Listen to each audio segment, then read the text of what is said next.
Hola! Why so many people experience gang stalking during trauma or awakening? Hi, you guys. How y'all doing? I'm Veronica, and on this channel, we discuss spirituality, psychology, and mental health so together we can build a community that's unstoppable. Ready for today's topic? Let's dive in.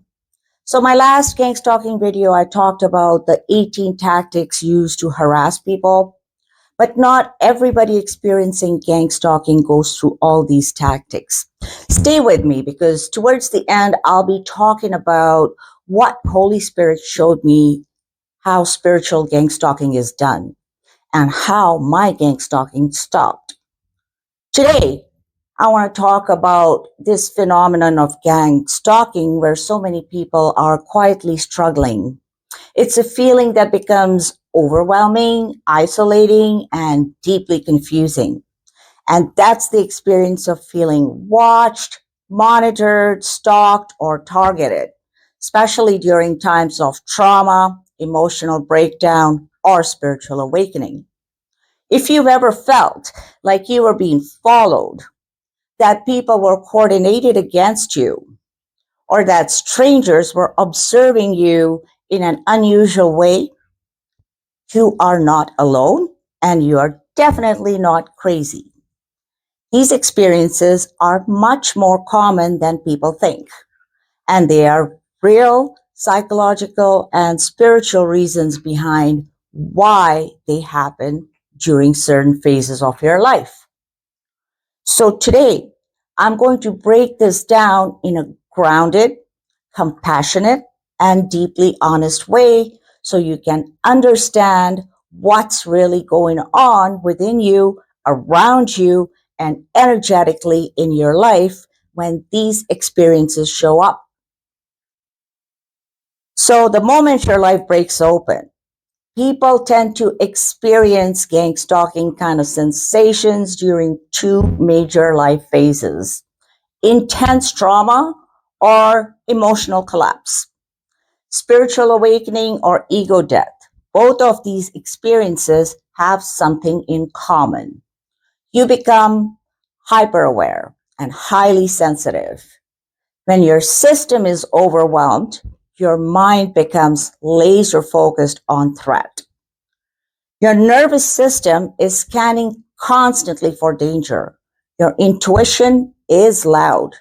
Your energy field is changing and you start noticing things you never paid attention to before. Patterns, behavior, tone, words, movement, glances, all these things. This isn't you losing touch with reality. It's your mind and spirit reacting to a massive shift. When trauma makes you hypervigilant, okay, let's start with trauma. When you go through emotional abuse, narcissistic manipulation, betrayal, or even prolonged stress, something happens in your brain. Your amygdala, the threat detection center of your brain, becomes overactivated. What that means is your brain starts scanning for danger constantly.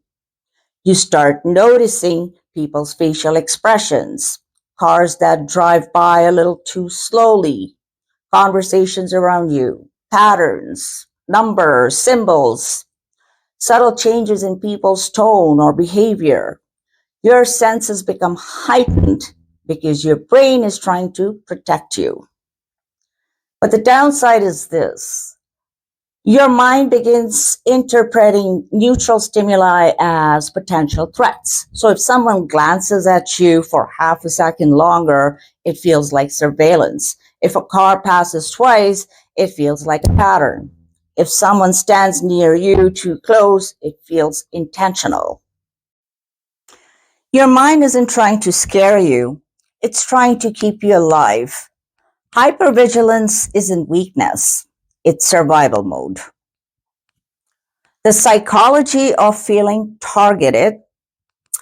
So there's a psychological piece that rarely gets talked about. When you've been deeply hurt, especially in relationships, the world stops feeling safe.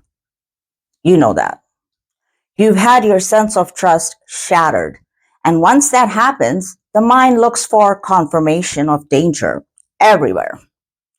Your brain says, someone has already hurt me, someone has already lied, someone already manipulated me, so anything could be a threat now, right? This becomes your lens you see the world through.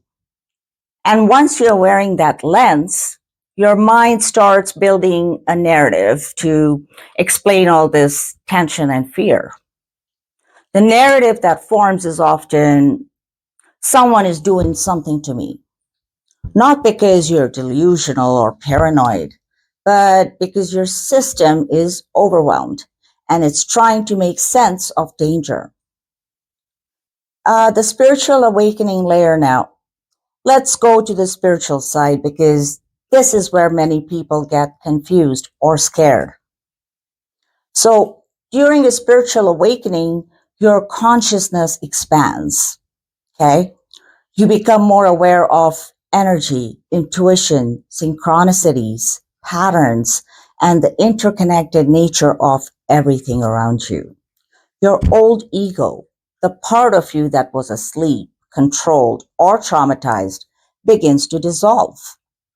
And that process can feel like being stripped raw of everything. Your senses open up, your intuition gets louder, even your vibration changes. People do notice this, but not because they are stalking you, okay? It's because your energy is different now. When you do awaken spiritually, you naturally draw attention. People look at you longer because your vibration's higher now. People sense something. People may react to your presence in ways they don't understand themselves. You become more magnetic, more noticeable, more energetically visible. So you may interpret that extra attention as targeting, when in reality, you're simply radiating at a higher frequency that people subconsciously are responding to. Spiritual awakening also breaks down illusions. That's the other reason. Awakening lifts up the veil. That means you see more truth, more clearly. You sense deception faster. You feel other people's energy. You pick up hidden motives. You notice signs and synchronicities. You see patterns that were always there, but your conscious mind ignored it before. This can feel like mind reading or psychic awareness. It can feel overwhelming and mysterious at first. And again, it can be easily interpreted as external surveillance, when in reality, it's internal awakening. So why trauma and awakening often happen together? There's a reason these two experiences overlap so often. Trauma breaks you open. Awakening rebuilds you. Many people awaken spiritually only after their life falls apart, after betrayal, after heartbreak or narcissistic abuse or emotional collapse. When your old identity shatters, a new level of consciousness rises. But before that new clarity arrives, you go through a period of confusion, fear, and energetic sensitivity that can mimic the feeling of being watched or targeted. This is not you losing touch with reality. This is you shifting to a new one. Your nervous system, intuition, and energy are all active at once. Okay? So imagine these three systems turning on at the same time. Your nervous system scanning for danger, your intuition trying to pick up energies and signals, and your spiritual awareness expanding beyond the physical. When these intersect, you become hyper attuned to everything. Sounds, faces, eyes, movements, patterns, synchronicities, messages, body language, vibrations. It can feel like people are watching you. But what really is happening is that you are watching everything with heightened perception. You're not being targeted, you're awakening, you're healing, you're becoming aware. The next is the energetic spotlight effect. Here's where something many people don't realize. When your vibration changes, your presence becomes more and more noticeable. You may not feel different on the outside, but energetically, you are very different, and people respond to that unconsciously. They look at you longer, they act different around you, they sense your energy. This can be misinterpreted as surveillance sometimes, but it really is energetic sensitivity combined with increased intuition. Why it feels so real?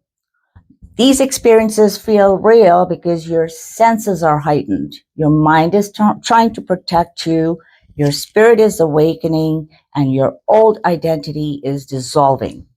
Your energy field is expanding. You're noticing patterns you've never seen before, even if they were there. It's the perfect storm of perception, intuition, and energy. But remember, your brain's not lying and your body's not lying either. They're simply speaking loudly at the same time. And I'm not saying that gang stalking doesn't happen. Yes, it does. This is different. Spiritual gang stalking and then the actual surveillance. Today, I'm talking about spiritual gang stalking. The turning point comes. Eventually, something shifts. Your nervous system calms. Your intuition sharpens. Your spiritual awareness integrates. And what once felt threatening begins to feel like clarity. What once felt like being watched begins to feel like being awakened. What once felt like chaos begins to make sense. This is the point where you step into empowerment. How to move through this phase? Okay, if you're experiencing this, here's what you can do. Ground your body. It's very important. Your nervous system needs stability. Observe without fear. Not everything is a threat. Sometimes it's just perception. Differentiate intuition from anxiety. Intuition is calm, anxiety is loud. Stay present, not paranoid.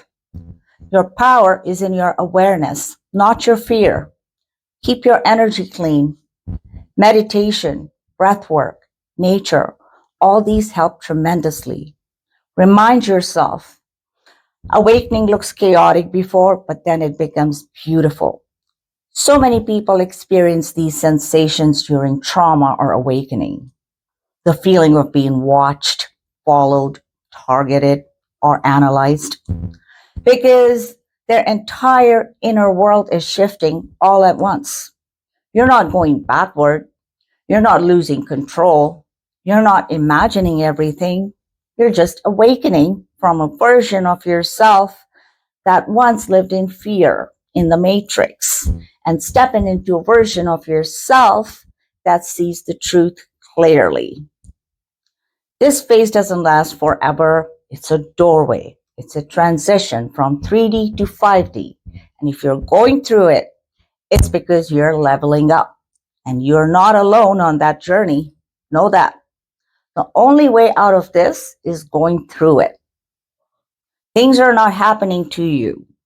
They are happening for you. You don't see that now, but you will thank the experience later when you are on the other side of transformation and evolution. See, a diamond goes through intense pressure when it's formed before it sparkles so beautifully. It's the same. So now I'm going to talk about what the Holy Spirit showed me about gang stalking. Gang stalking is demonic. It's actually an entry point for demons when you go through abuse and trauma. Bible is clear on the fact that the battle is not against flesh or blood, but against principalities and rulers of darkness. See, I've seen these demons body jumping people around you to harass and torment you. And these people are not even aware of it. This is why it feels like your family, friends, community, and groups of people are all in on it, even strangers. This can create so much hopelessness in people. A lot of them have ended up unaliving themselves. These demons want you isolated, destitute, in an institution, or to unalive yourself. But just be aware of this. Being aware takes the power away. We are in the end days, guys. We are in a spiritual battle. World War III is a frequency war where the civilians are in the battlefield. So the lower the frequency, the more you lose this battle. That's why it's so important to raise your vibration. Now I'm going to tell you how my gang stalking stopped. It was after I gave my life to Jesus and became a born-again Christian. I had to find a deliverance minister and get deliverance from a legion of demons. I was in a narcissistic relationship before my gang stalking started. If you were or are in a relationship with a narcissist, know that you are in for a battle for your soul because these people carry demonic spirits in them. Let me break it to you. Not everyone walking on this planet has a soul. Half of the people on this planet don't have a soul. And we are in the end days. God is separating the wheat from the tares. That's why it is so important now more than ever to get in alignment and live in your truth. And this brings the video to the end.